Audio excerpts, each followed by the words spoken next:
Hi, so for my assignment, I picked the number 17. And for this number, there was a diagram given to me, and I had to name the diagram. So first, I'm gonna focus on the expanded form. So to identify the name of the molecule, I had to first determine the functional group that was present in my molecule, which means to identify models that are not carbon or hydrogen. In my molecule, there are two functional groups present. These include ester and ether. I found out there was an ester as I first saw the main carbon over here that had a double bond to the oxygen atom over here. There is also another oxygen bonded to the main carbon over here. In this molecule, there is a carbon attached to the main carbon, and there is also a cyclohexane attached to the oxygen atom. So this is a cyclohexane over here, and this is the hydrocarbon over here. So over here, this tells me that this part of the molecule is a ester group. And then to identify an ether in my molecule, there was a oxygen atom that was bonded to two alkyl groups over here. So then the first alkyl group was the cyclohexane over here again, and then the second alkyl group was the hydrocarbon over here. So after identifying the two functional groups, it was clear that the ester was the main functional group as it has a higher priority than an ether. So then, therefore, the ether in my molecule would act as a branch. So then, since I know that ester is the main functional group, I would have the suffix of the name be O8, which is why I have O8 right here. I then had to find the parent chain of the molecule, which includes the ester group. This consisted of 3 carbon atoms, hence having the root as prop. So there's 1, 2, and 3. So this is the parent chain, and I would have prop as the root of my name. Since there is no double or triple bonds, the name of the parent chain would be propanoate. So right here, you can see there's no double or triple bond, so then the ending of my name would be propanoate. So the second part of naming an ester is the alkyl group that is attached to the oxygen atom. So in this case, there's a cyclohexane attached to the oxygen atom, which would have the prefix as cyclohex and the suffix as -il, as it is an alkyl group. So then over here, you can see that it's cyclohexyl. The next part of naming the molecule would be the branch name. As previously mentioned, there is an ether functional group that acts as a branch in my molecule, so right over here. So since the first alkyl group is already attached to the parent chain, the second alkyl group attached would be an alkoxy group over here, since it's joined to an oxygen atom. In this case, the second alkyl group is a cyclohexane over here. Therefore, to name this branch, I would replace the -il ending and add an oxy. This would end up as cyclohexoxy. So right over here. Next, I would have to give the alkoxy group a position number. The ether group is present on the second carbon of the parent chain, hence it would be 2-cyclohexoxy. So over here, you can see that the ether group over here is present on this second carbon. So then it would be 2-cyclohexoxy. Now I would have to just put all the names together and add dashes to indicate the separate groups. Since an alkoxy group has a higher priority than an alkyl group, the 2-cyclohexoxy would come before the cyclohexyl, and therefore the location would be needed for cyclohexyl. This is present on the first carbon, so right over here. So to conclude, 2-cyclohexoxy, 1-cyclohexyl, and then propanoate. So this is the condensed group and the line structure. For the condensed group, all I did was look at how many hydrogens there are in each atom and just added it. So this would have 12 hydrogens and 6 carbons. So there's 6 C6H12, and I keep going and just put it in condensed form. And for the line structure, these points would indicate how many carbons I have, and would also indicate where I have my branches and oxygen groups. That's it for the name. So now I'm going to explain the properties for my part A of 17A. So the reactivity would be that ethers have low boiling points since there's no hydrogen bonding involved other than the participation of hydrogen bonding between water and alcohol.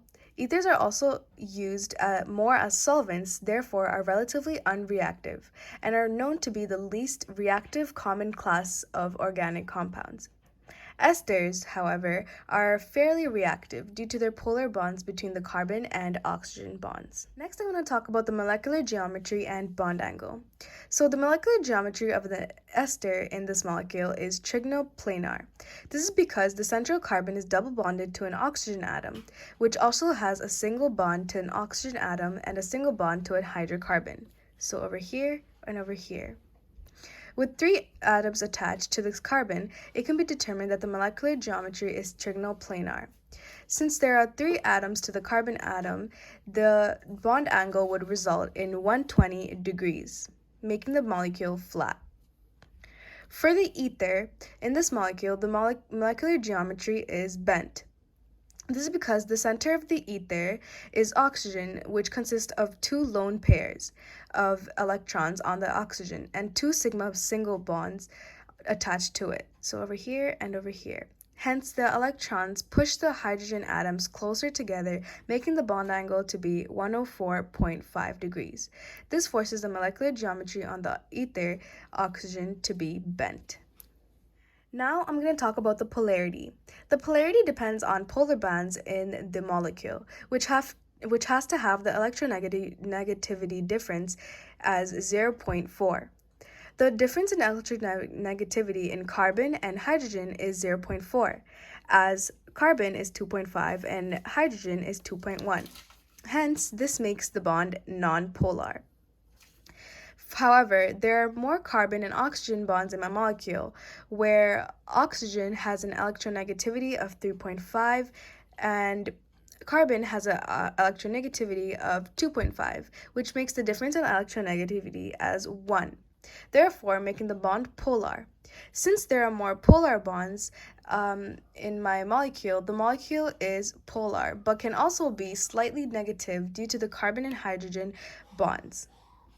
Next, I'm going to talk about solubility. So, esters can form hydrogen bonds through their oxygen atoms to the hydrogen atoms of water molecules. As a result, esters are slightly soluble in water. For ethers, the solubility decreases with increase in the number of carbon atoms.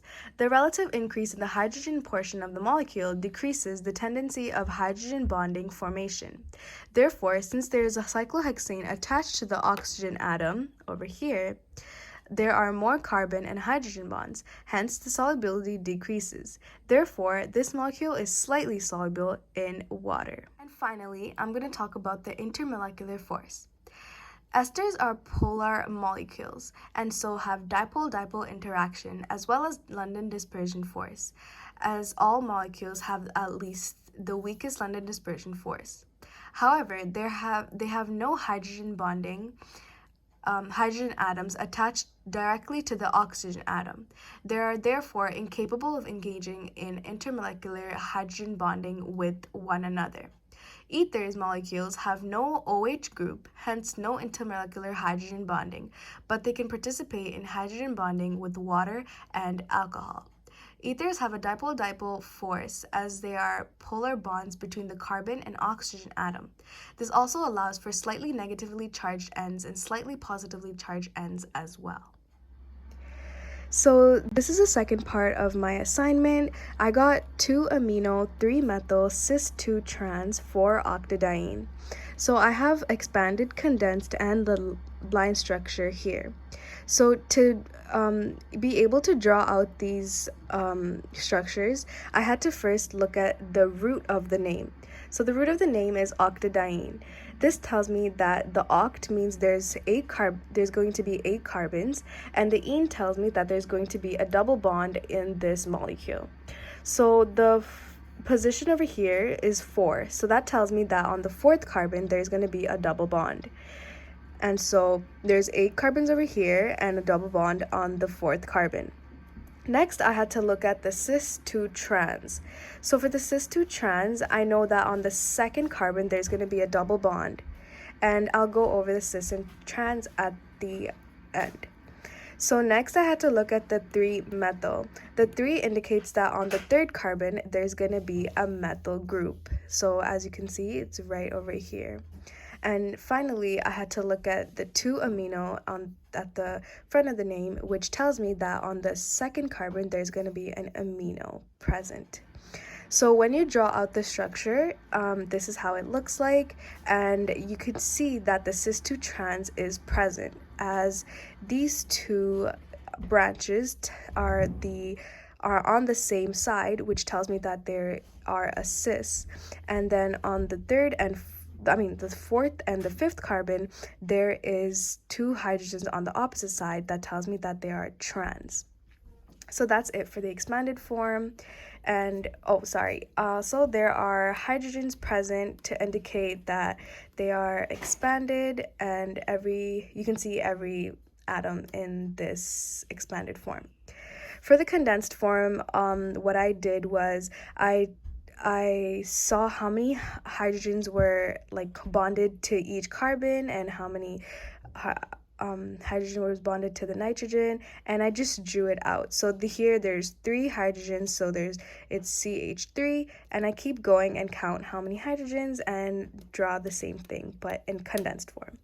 For the line structure, these points indicate the amount of carbon in my molecule, and you can also see that the branches here tells me that there's a branch of NH2 on the second carbon and a branch of methyl on the third carbon, and the 2 double bonds on 2 and 4.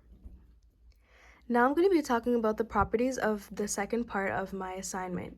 So the reactivity. The reactivity of amines is similar to ammonia. Amines are basic, react with alkyl halides, acid chlorides, and carbonyl compounds. Alkanes are relatively stable compounds but are more reactive than alkanes because of the reactivity of the carbon-carbon bond. Now I'm going to talk about the molecular geometry and bond angle. The molecular geometry of the amine in this molecule is trigonopyramidal.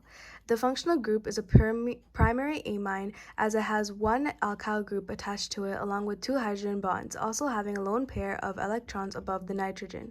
Since the central molecule, which is the nitrogen, is attached to the 3 atoms while having a lone pair above the nitrogen, the shape would be a trigonopyramidal. So here there's a lone pair here and 3 atoms that are connected to the nitrogen. Polarity. This amine group is asymmetrical, and this could be proved through vector addition, as the electron clouds from the 3 atoms joined to the nitrogen are pulled towards the nitrogen. This also creates a net dipole that has slightly negative and positive ends, right over here. The electronegativity of the nitrogen is 3, and the electronegativity of hydrogen is 2.1, making the difference in electronegativity 0.9. The electronegativity is also higher than 0.4 for nitrogen and carbon. Since the amine group is asymmetrical and has a difference of electronegativity that is higher than 0.4, the bond is polar. When you look at the alkene, they are non-polar. If you take a look at the molecule as a whole, there are more carbon and hydrogen atoms that have the electronegativity of 0.4, which makes the entire molecule nonpolar since there's more carbon and hydrogen atoms. Next is solubility. Amines are known to be soluble because they can make hydrogen bonds. This molecule has a primary amine, which means that the hydrogen can form hydrogen bonds with each other, as there are 2 hydrogen atoms attached to the nitrogen and can form hydrogen bond on its own as well.